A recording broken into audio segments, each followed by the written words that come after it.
in general. Like, Did you sobrang- know that Sara Duterte had 1 billion in insertions in 2020?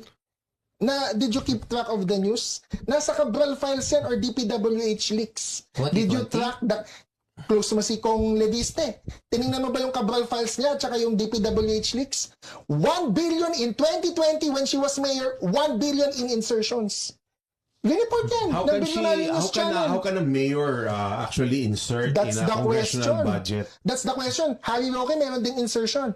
Why? Kasi si Duterte ang presidente. Meron ba evidence to that? Yes, binalita yan ng Is bilyonaryo. it on the Cabral files? Bakit hindi ba kinasuhan ni Sara Duterte ang Billionaire News Channel for libel if mali yung report?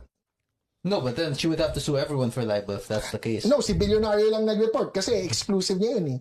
Cabral Files / DPWH Leaks. Tanong mo yung best friend mo, si Congressman Leviste. He has the Cabral Files. Did you check it?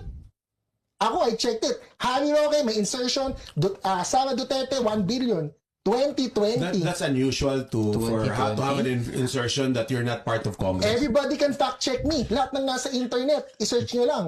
BNC, 1 billion. Sara Duterte. Sigurado si Attorney Libayan tinitingnan niya ngayon yan. Go! Go! Pero tandaan mo, they were so powerful. She was so powerful that, di ba, yung kaibigan natin napaalis niya bilang Speaker of the House, si Bebot Alvarez.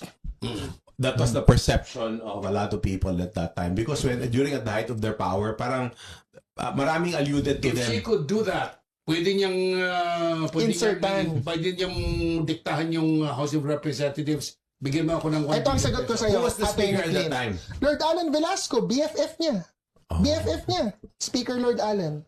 So si Alan, possible, it has to be a congressman who Sabi made the ni Ombudsman insertion. Boying, di ba, may maleta daw kay Speaker Lord Alan. Pero dapat ang nag-insert pala nun, congressman. Would you know which congressman? Ay, yun hindi ko na alam. Wala sa balita eh. Ako, sinasabi ko lang sa balita, kung nabalita ni Kong Kiko, may reported insertions din si VP So Sara. you're saying that 1 based billion. on the Cabral files, it was alleged by the Billionario Channel that merong 1 May billion 1 billion in insertions. Pero, alisin natin yan, Attorney Pero Clint, walang report na congressman Oo, na doon lang nag-insert, akong no? nabasa doon. Hindi, wala ako, nabasa ko yun. Alisin muna natin yan, Attorney Clint. Sabi niya, baka propaganda lang ng opposition, yung unexplained wealth. Ito lang, simple math. Ang math, walang politika ang math. Yeah. Walang politika yan, walang opposition, walang admin. Science. Tingnan mo lang ang SALN niya, 88 million.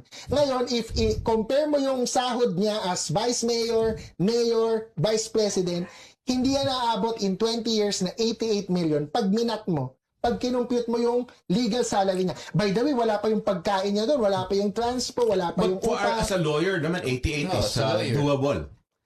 Pero hindi siya nag-practice eh. Diretso siyang public service. You cannot practice as a mayor. Correct. Bawal yun. Practice of profession. Ang tagal niyang mayor. Hindi pwede yun. Court of Appeals, ano ba siya? Supreme Court parang clerk for like 6 months or 1 year? Yun lang. After that, ano pa? So, siya Ano na... bang natutunan niya sa Supreme Court? Pumasa eh. Pumasa. May alam yun. Hindi, Supreme Court. Kasi naging empleyado ng Supreme Court. Really? Yes. I'm not... Parang yun yung nasa resume niya. But you tell me, Tito Mon, hindi ko din masasagot yan. Meron siya isa sa mga yung kanyang resume na nagtrabaho siya sa Supreme Court. I wonder kung I haven't ano read. ang natutunan niya. Anong tingin mo? Baka wala. Walang natutunan.